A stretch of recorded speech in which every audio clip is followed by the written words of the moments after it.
The year is 1368, and the former orphaned son of peasant farmers, Yuanzhang, sits on the throne of the Ming Dynasty after casting out the Mongol Yuan dynasty after nearly a century of rule. His military victory was secured not just on battlefields, but in the realm of ideas, and the key weapon was a single brilliant document.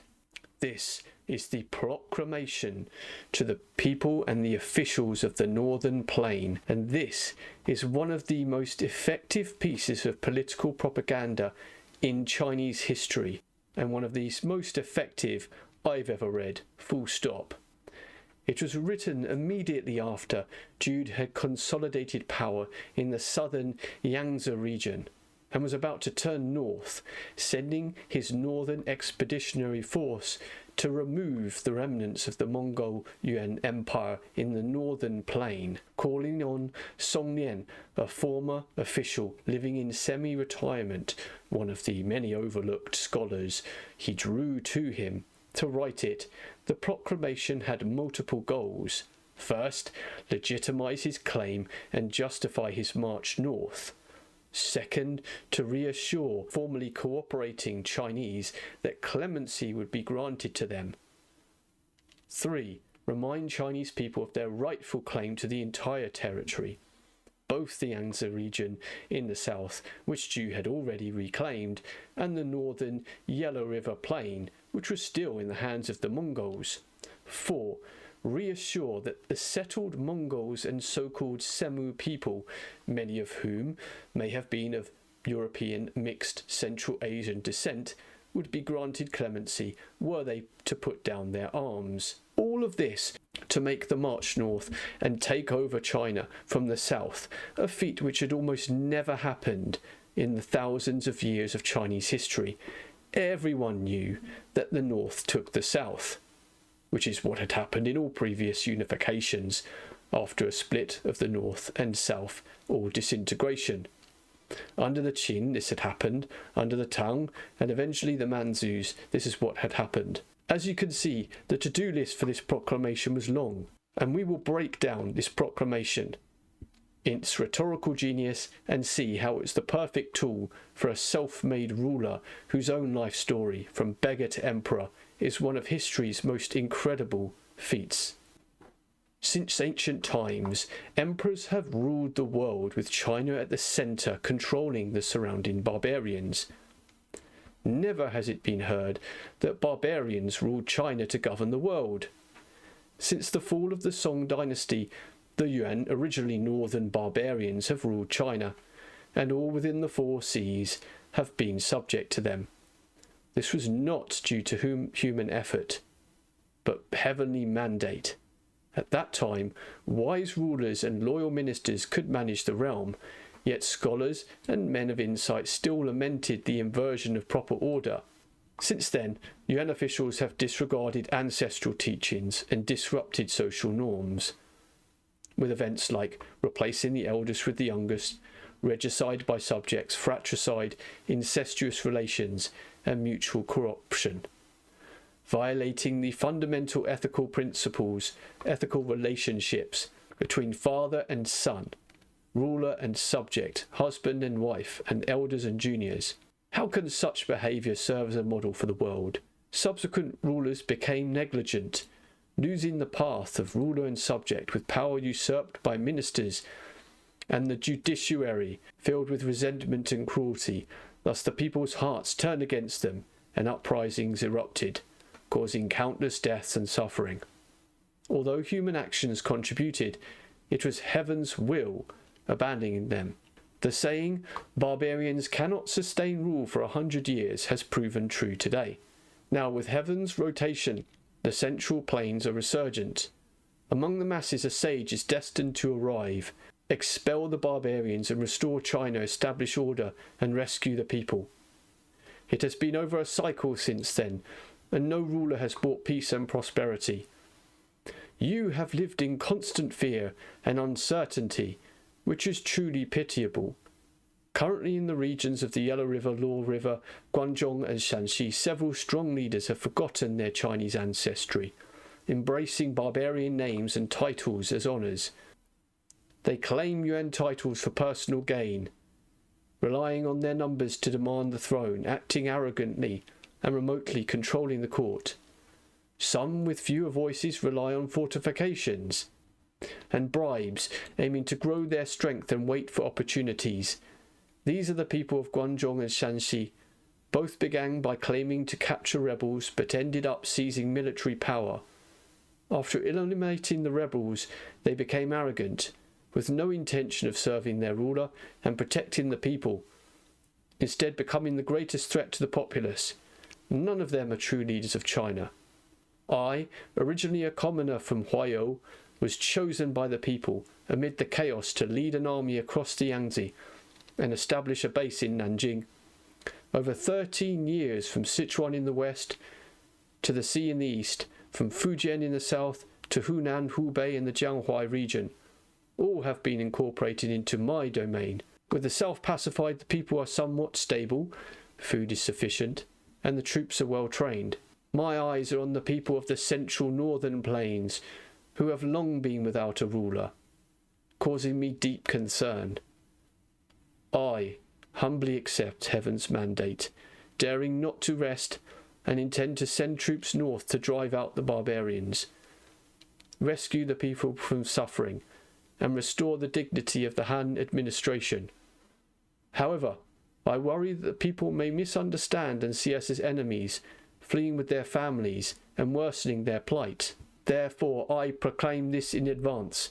When the army arrives, the people should not flee. My commands are strict and there will be no harm. Those who submit will live in peace in China, while those who resist will be expelled beyond our borders. As the people of China, heaven has destined us to bring peace. How can barbarians govern us? I fear the central land has been tainted too long, and the people are distressed. Shall I lead my forces to cleanse it, determined to expel the barbarians, end the chaos and restore order, so the people can live in peace, and the shame of China can be avenged? You, the people, should understand this. Even for the Mongols and Sumu people, who are not of Chinese descent, if they can understand propriety and wish to be subjects, they will be treated no differently than the Chinese. This proclamation is for you to understand. This is a revolution in legitimacy. There is a core shift from the early Red Turban Rebel slogans, which were about restoring the old Zhao Song royal family. There was a narrow dynastic goal, or Taoist millenarian claims, which would eventually give birth to the Ming of Zhu's dynasty. Song Lian's proclamation, though, transforms this into a broad national crusade. Expel the barbarians and restore China. This wasn't just changing a government, it was reclaiming a civilization itself for Chinese people. This was a significant advancement, moving from a royalist cause to what we might call a nationalist one. It was designed to resonate deeply with the Confucian gentry and a populace chafing under foreign rule. The situation of the population and the desperate measures the Mongols were making to hold on to power might be striking familiar to some now. The speech attacks the Yuan not only as foreigners, but as cultural and moral vandals. It lists their sins: fratricide, which is true, succession was done in this way, not that previous Chinese dynasties didn't do this, but that it was at least frowned upon; regicide, incest, and to show their violation of the great Confucian values, the great barriers, that is, the fundamental ethical bonds between ruler and subject, father and son, husband and wife.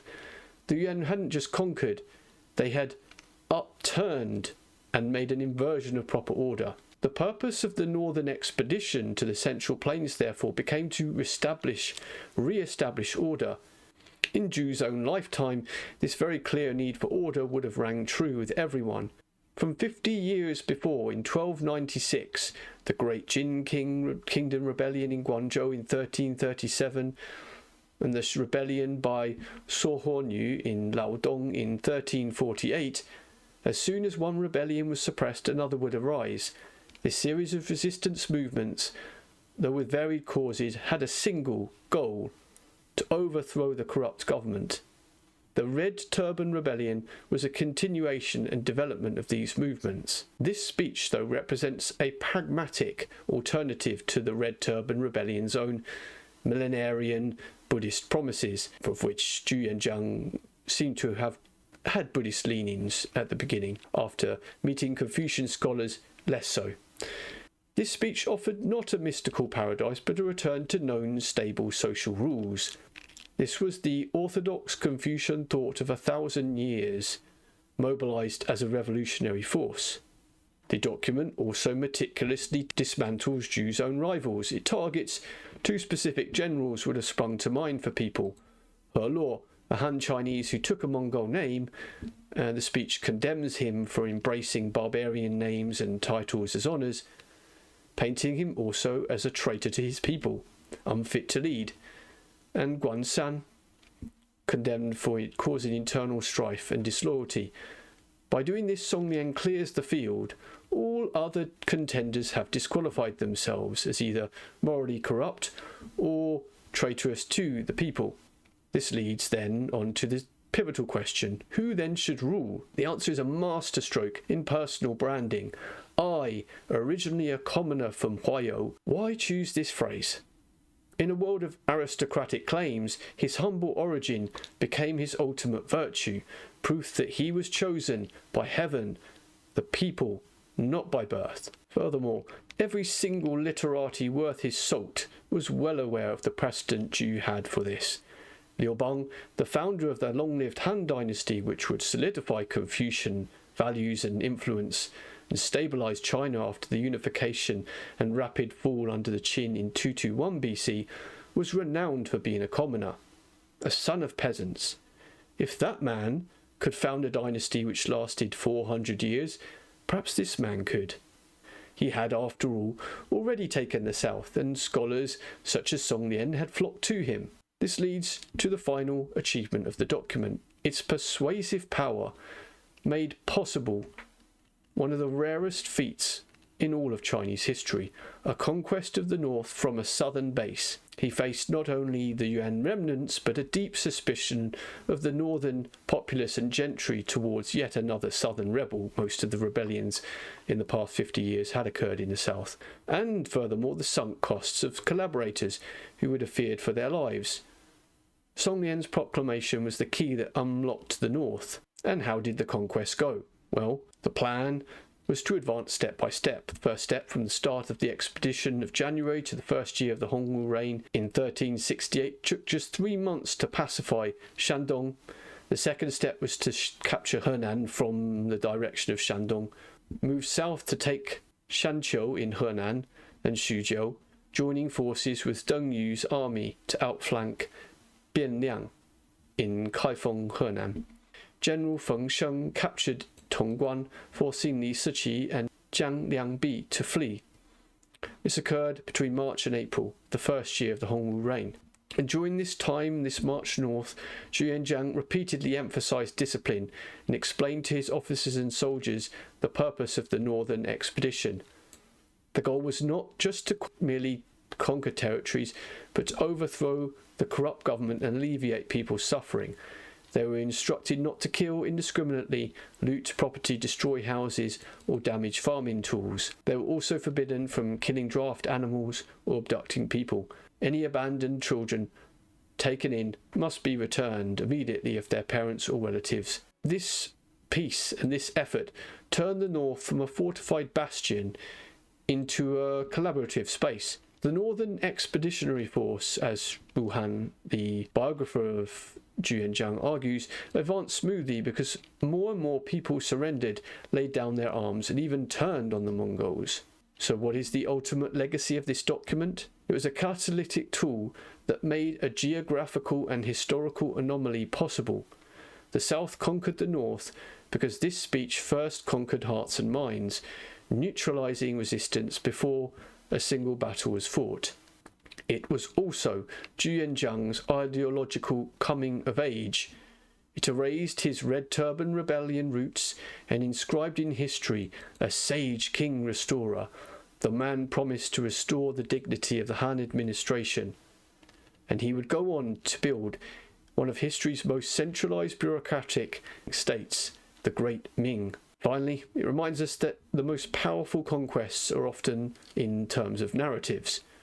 Yuanzhang and Song Lian crafted a story of cosmic correction, moral revival, and national redemption. They didn't just win a war, they authored the founding myth of a 300-year-long dynasty, proving that the right story, told at the right time, can change the direction of history itself.